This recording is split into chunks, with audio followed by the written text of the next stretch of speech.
Hi guys, welcome to our channel.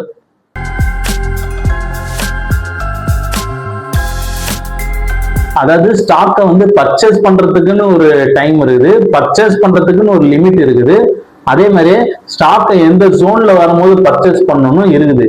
இதுக்கெல்லாம் உட்பட்டு நீங்க பர்ச்சேஸ் பண்றீங்க அப்படின்னா கண்டிப்பா ஸ்டாக் மார்க்கெட்ல காசு பார்க்கலாம். ஏன்னா நம்ம கிட்ட ஒரு 1,00,000 ரூபாய் இருக்குது, நான் போய் இன்வெஸ்ட் பண்ண போறேன், நான் ஸ்பிளிட் பண்ணி இன்வெஸ்ட் பண்ண போறேன், ஒரே ஸ்டாக்ல இன்வெஸ்ட் பண்ண போறேன்னா கண்டிப்பா உங்களுக்கு அது ரொம்ப ரொம்ப பேடா தான் அமையும்.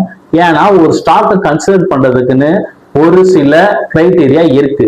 அதெல்லாம் உட்பட்டு நீங்க கன்சிடர் பண்ணும் போது அந்த ஸ்டாக் உங்களுக்கு ஹெவி ரிட்டர்ன் தான் கொடுக்குமே தவிர கண்டிப்பா உங்களை கால வாரி விடாது. ஃபர்ஸ்ட் ஸ்டாக்கை கன்சிடர் பண்ணும் போது அந்த ஸ்டாக்கோட ஓனர் யாருன்னு பார்க்கணும். அதே மாதிரி அந்த குரூப் என்னன்னு பார்க்கணும்.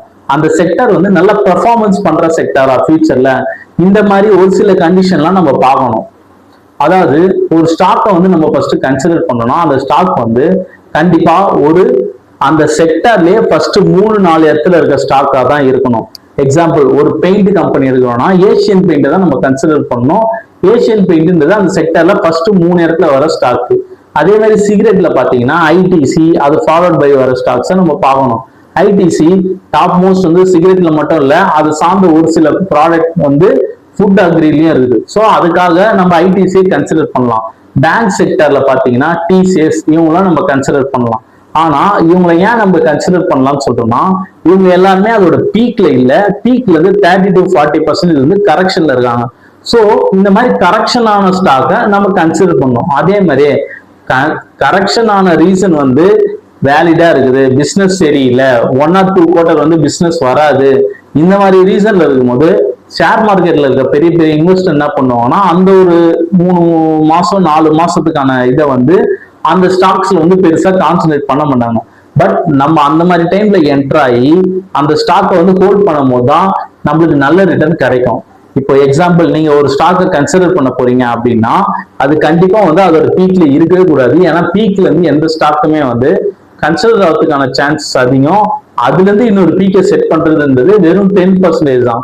ஸோ எக்ஸாம்பிள், ஒரு 1000 ரூபாய் விற்கிற ஸ்டாக்கு நம்ம கன்சிடர் பண்ணோம்னா அது ஒரு 600 ரூபாவும் ஒரு 700 ரூபாய் ரேஞ்சில் இருக்கணும்.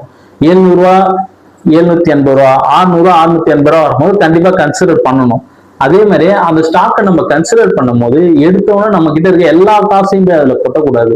ஏன்னா இனியோட பேட் டே நாளையோட பேட் டே வரும்போது அது இன்னும் கரெக்ட் ஆகும். 1,00,000 ரூபா ஒருத்தர் இன்வெஸ்ட் பண்ணணும்னு வரான்னு வைங்களேன், அவரு அந்த 1,00,000 ரூபா உடனே அந்த ஸ்டாக்ல போகக்கூடாது.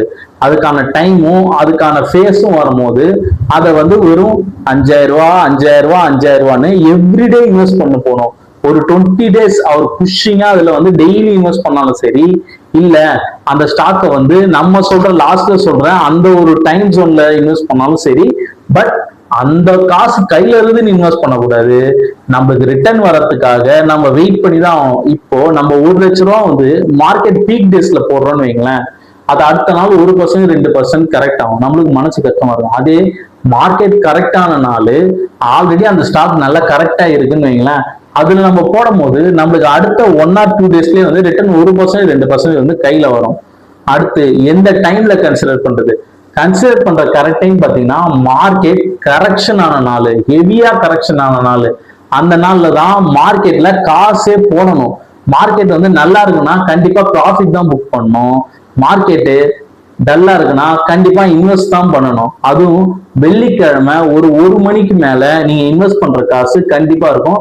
ஏன்னா சனிக்கிழமை ஞாயிற்றுக்கிழமையோட மார்க்கெட் அன்சர்டனிட்டிக்காக நிறைய பேர் அந்த டைம்ல ப்ராஃபிட் புக் பண்ணுவாங்க, நல்ல ஸ்டாக்கா இருந்தாலும். ஸோ நம்மளுக்கு இன்ட்ரெஸ்ட் ஆன ஸ்டாக்கு, நல்ல கரெக்டான ஸ்டாக்கு அந்த டைம்ல வரும்போது கண்டிப்பா கொஞ்சம் கொஞ்சமா இன்வெஸ்ட் பண்ணலாம். நீங்க வாங்குற ஸ்டாக்கு ஒரே நாள்ல 10 மடங்கோ 100 மடங்கோ ப்ராஃபிட் தரப்போறது இல்லை. நம்ம மனசு என்ன சொல்லணும்னா, நீ கரெக்டான டைம்ல இருக்க நீ இன்வெஸ்ட் பண்ணணும்னு சொல்லும்.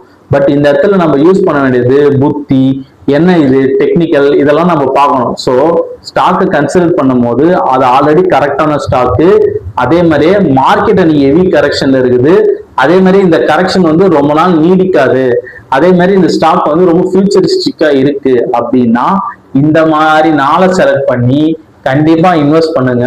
உங்க காசு வீணா போவாது. இந்த வீடியோ பார்க்குறவங்களுக்கு எல்லாருக்கும் நன்றி.